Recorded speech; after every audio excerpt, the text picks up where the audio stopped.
George Johnson, address Route 1, Box 75, Hull, Illinois. Telephone number 217-432-5597. Birth date 9/27/1910. Birthplace Hull, Illinois. Interviewer Brian Deeds. Date and place of interview 12/6/92 at Route 1, Box 75, Hull, Illinois. Where were your parents born? Oh, my parents were born, one out close to Barry. My father was born out south of Barry toward Eldera. And my mother was born up around Richfield, Illinois. That's just north of Plains, Illinois. That's where they were born. If they were not born here, do you know why they came to this area? Well, they were born right close here. Okay. What were your parents' occupations? Farmer. My dad was a farmer and mother just a housekeeper, of course. Did the Depression affect their jobs? Well, no, really it didn't affect the job because they were still farmers, but they didn't make much money. That's the way it affected them. See, when my father was a farmer and when he raised corn, it was worth 9 cents a bushel. And wheat was 33 cents a bushel. And that, you don't make much money that way. In fact, you lose money that way. They lost money every year during the Depression. Instead of making money, they lost money. What level of education did your parents complete? Just 8th grade. That's all. How would you describe your home during the Depression? Well, the home was just about like it is now. Not quite. The building has been changed some. But, it was much like it is now. We didn't have electricity. We had only kerosene for lights, and that was it. How many brothers and sisters lived at your home during the Depression? Oh, I had 2 sisters and no brothers, just me and 2 sisters. Were they employed or at school? Oh, my sister during the Depression went to college and then taught school in high school. My younger sister, my older sister taught grade school, country school. They were out in the country then. And that was it. Did anyone else live with your family during this time period? Oh, yes, we had a cousin of mine that lived with us from about 1922 to 1935. And that was it. What did your family do for supplies such as food and clothing? Well, we raised a lot of the food on the farm here. And as far as clothing was concerned, we didn't buy very much because we didn't have much money to buy it with. On your farm, did your family have any pets or livestock they had to feed or take care of, and what were they? Oh, we had horses and cows and even had sheep to take care of. And I helped milk cows. We milked quite a few cows during the Depression. Milked them by hand, though, not with a machine, just by hand. Many times when I was about 10 or 12 years old, that wasn't hardly in the Depression, though, but when I was 10 or 12 years old, I milked 12 cows myself at night because I wasn't old enough to work out in the field with the machinery and stuff. But when I was 10 or 12 years old, I'd milk 12 cows every night for quite a lot of the time. That wasn't in the Depression, though. That was before the Depression.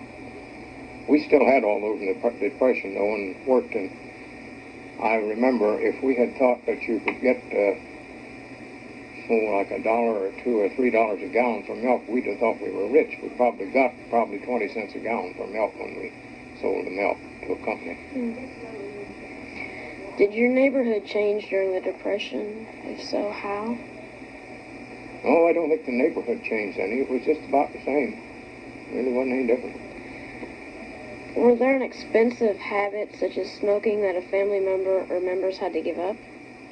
No, nothing like that. Were there any relatives that helped support your family if needed? No. Did the Depression lead to any deaths in your family? Did it what? Did the Depression lead to any deaths in your family? No. Okay. No. Did holidays change in your family due to the Depression? No, I don't think so. It's the same. Were there any families that you can remember that suffered greatly due to the Depression? mean other families? Mm-hmm.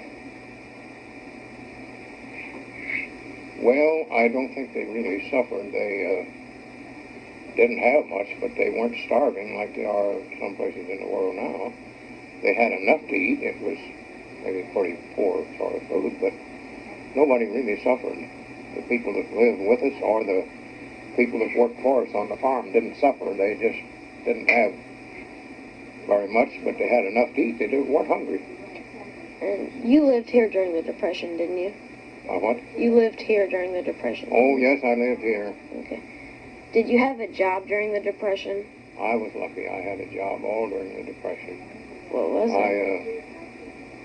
When I was a senior in college in 1929, when the stock market crash came, then the Depression started, and I thought, as a young fellow, 19 years old, I thought, well, that won't matter. We don't have any stock in the stock market. We don't have any stock, so that won't bother.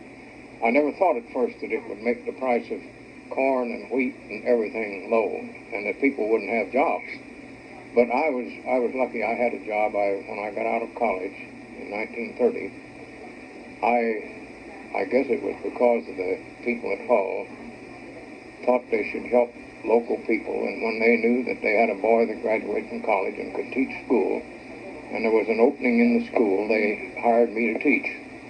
There were probably been 200 people applied for that job, but they thought they should hire somebody that was local, like a Hull boy. And I think I'm always grateful to the people of Hull because they had that idea that they should hire a local person rather than to let somebody come from somewhere else and have the job. And I was lucky. I had a job teaching school for 12 years from 1930 to 1942, and that just about takes care of the Depression. I think after 42, the Depression was pretty much over. Do you know what years the Depression was supposed to have been in?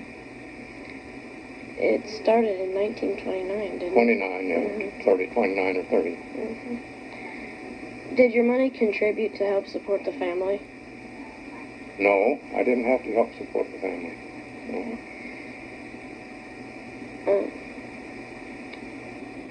When do you remember first being aware of the Depression?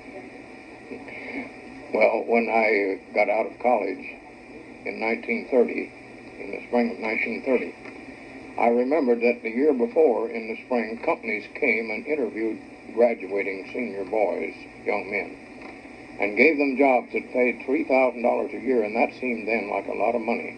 It seemed to me like a lot of money.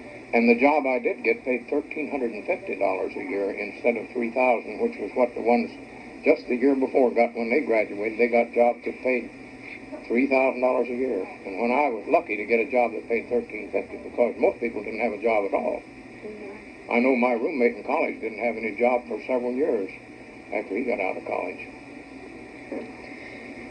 Did you think that the United States would ever overcome the Depression?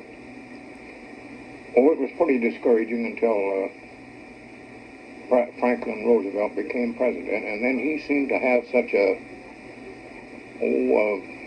idea of being optimistic that things could change, and he did change things and put people to work with WPA and things like that. People that didn't have any job then had a job.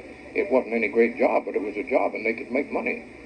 If they only made $1 a day, that was better than not making any money. And they could feed their family on $1 a day. You wouldn't think that would be true, but they could. And so people, they were encouraged, and things got better. As I mentioned once before, wheat was 33 cents a bushel and corn 9 cents. And soon after this President Franklin Roosevelt came in, corn got up to a year or two after that, it was about 75 or 80 cents a bushel, which was a big jump. And farmers felt better, and people felt better in general. What are 2 or 3 of the most important world events that you remember happening during the 1930s? And what was it about these events that made them important to you? Well, I think the first one I mentioned there was when President Roosevelt became president. He closed all the banks in the whole country. And then when they opened, people were confident that they were good and that they wouldn't go broke. And that made people have a better, more hopeful spirit. And then it wasn't many years after that, though, until about toward the end of the Depression, when Hitler came into power over in Germany, and that was a worry to everybody. because he just seemed to, well, be a wild, sort of a almost insane person, and he would just, well, made such trouble that it had everybody worried, I think, back then in that part of the Depression. Can you recall for me what a typical day was like and what you did to help your family cope with the conditions of the Depression? Well, a typical day for me would have been that I taught school. When I came home in the evening, I helped with the chores on the farm. And on Saturday, I worked on the farm to help try to raise more hogs or something to make more money. And I think this might be interesting, too. In 1938, when my wife and I decided we would like to get married, she had been helping her folks who were farmers also and needed help with money, so that she had no money at all when were going to get married. And I had $185 in the bank, and that was about the 1st of June. And my father said, George, I found a milk separator that I could buy for $110. Could you pay for half of it? And that took $55, so then I had $130 when we got married and went on our honeymoon. And that's sort of like going on a shoestring, as they call it, because we went on a honeymoon and got married, and I wasn't going to get paid until that was the 5th of June. I wasn't going to get paid again for teaching until September the 15th. And $130, that's a long ways to stretch $130 from June the 5th to September the 15th. And I helped on Saturdays, and then in the summer I worked on the farm too, some to help on the farm. To you, what was the worst part of the Depression? Well, as I said at the beginning, I was really lucky because I had a job and I had money. And I stayed with my folks so that I didn't have to pay room and board. And so I had some money to spend that other people didn't have to spend. So I was real lucky. And when I taught school, I could eat lunch down at Hull in a restaurant that Bob Colgrove's father and mother ran. And I could eat for 35 cents, a lunch for 35 cents, and that included a big piece of pie, as well as all the food, the coffee and meat and potatoes and stuff like that, for 35 cents. And I would eat there 20 or 22 lunches a month. Then I would pay them $7 or $7.70, whatever it would come to, for that lunch. And then I ate my suppers usually at home. So I was able to buy a new car in 1931, which most people couldn't do because they didn't have a job, and I had to borrow money to buy the car, of course, but I could buy one. Most people couldn't buy a new car. And I bought a new Chevrolet car. It was the fanciest one the Chevrolet made. It was a four-door sedan. It had two wire wheels in the front fenders, and it cost me $724. Now that wouldn't pay the sales tax on any car you could go to buy. But I bought that car for them.